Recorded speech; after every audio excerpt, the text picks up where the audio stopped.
Hey, what's up everybody? It's Microwave. Now normally I make joke videos about the game and all the players and everything and adding clip arts and stuff, but today I want to talk about two different things that's been happening inside Rainbow Six Siege and the community. First, I'd like to talk about the presentation of the whole upcoming DLC, Operations Dustline. So after watching the whole Xbox finals and all the problems, which I'll get into later, we finally get into the long-awaited DLC reveal, and boy was it a huge letdown. It was quite funny because the viewer count on Twitch just expanded by about 10,000 just for the very unenthusiastic announcement. 20,000 players saw Ubisoft community manager Justin come on stage and announce what everybody already knew. However, there were a few things we didn't know though. First off, we didn't know that Dustline was going to be available to the season pass holders on the week of May the 9th. We also didn't know that the Desert Eagles would be put in the game, but that's about the gist of it all. There was no video, no buildup of any type of information. Normally you would see, "Are you ready to see the new DLC?" come up on the screen, flashing lights and all this great stuff. But instead, they just came on stage and it just felt like they blabbed it out to everybody. It kind of made it feel like they just threw it out there so that way people would actually watch the Xbox tournament. Now, I'm not hating on Xbox or the whole console community or the players themselves that participated in the Pro League. I'm not doing the whole PC Master Race crap or anything like that. I'm sure it takes a lot of commitment and dedication to reach that kind of level of professional play. But I felt kind of cheated after watching what ESL called a grand final. Not to mention all the problems that were being plagued throughout the whole series itself. Which brings me to the whole question, is the game esports ready? I know it's been contemplated a lot lately throughout the community on Reddit, on the forums, and YouTube videos and questions and stuff, comments, and I really don't think it is. The bugs themselves were a problem, but the production of the whole ESL tournament was just horrendous. The camera flipping was god-awful. A lot of the times it was hard to follow what was going on. You can actively see a 2v2 happening on the other side of the map, but the commentators were just looking at somebody droning and jumping around. There were even a few parts where it seemed like they were AFK and came back 45 seconds later after the droning phase was over. I'm not sure who one of the commentators were, but he was just as bland as original donut. All he would say is, "Wow, oh, woo, no, here goes, wow." There was no tactical information given and they just kind of blabbed while watching. No one talked about any of the operators and why they believe that they were chosen, like Tachanka for example. They may have done it the first game of the Pro League, but a lot of viewers don't have the chance to start it at the very beginning. A lot of us just pop in to watch our favorite teams. On the subject of teams, they didn't even build up the hype around the players themselves. The camera just flipped to the team as if to say, "Yep,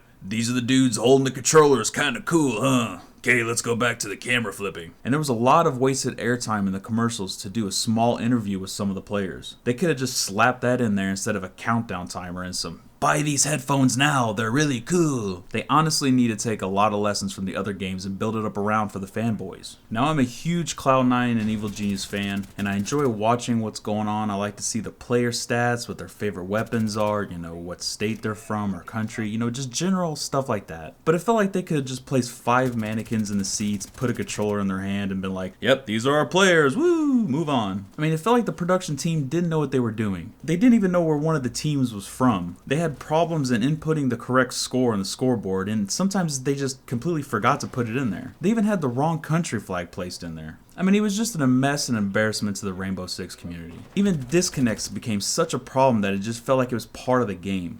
And the replay system was just wretched. A lot of times they would flip between a kill and what happened earlier, then go right to the team, and I didn't know if it was happening now or what. Then the scoreboard would finally update and it felt like we missed a whole round. The replay kills felt like some crappy montage that somebody slapped together in Windows Movie Maker. Also, while the camera's in the bird's eye view, everything kind of looked choppy. I mean, the ceiling fans, the drone, shooting, blasting of the walls. It all seemed like it moved in still images, and I know it wasn't my internet or graphics. And after all that was said and done, and Excellence took the throne and received their reward, after all their hard work and dedication, they got some half-assed picture on the ESL Twitter where some dude's face was blurry. There wasn't even a post on Reddit or anything. There was no update. It was just a slap on a Twitter thing like, "Congratulations, now get out of here." I mean, even if you were to Google the Xbox Pro League for the Rainbow Six Siege Finals right now, all the articles will point to the DLC instead of the players in the game. Now, I know some of you don't care about any of this, but I do. And it sucks to see such half-assed productions thrown at this. I'm not sure if it'll be better on the PC, but man, was the whole Xbox stream very sad. Now, I'm not hating on Ubisoft because I really do love them. I really do. I've spent so many hours in this game and the division, I've lost track. I just feel so let down by what ESL did with this awesome chance to represent this amazing game. And I'm not even going to talk about the whole cheating thing because that could be a whole video series itself. I mean, if you guys have been following me in the community, you definitely know my stance on the whole subject. So I'd like to know what you guys think about all this. Do you guys think Rainbow Six Siege is esports ready? What did you guys think about the whole stream and how it was handled? And that's all I got for you guys. Thank you so much for watching. If you guys liked it, give me a thumbs up. And if for some reason you really liked it and want to stay current on everything microwave gaming related, you should tap that subscribe button like it's hot. I'll see you guys next time.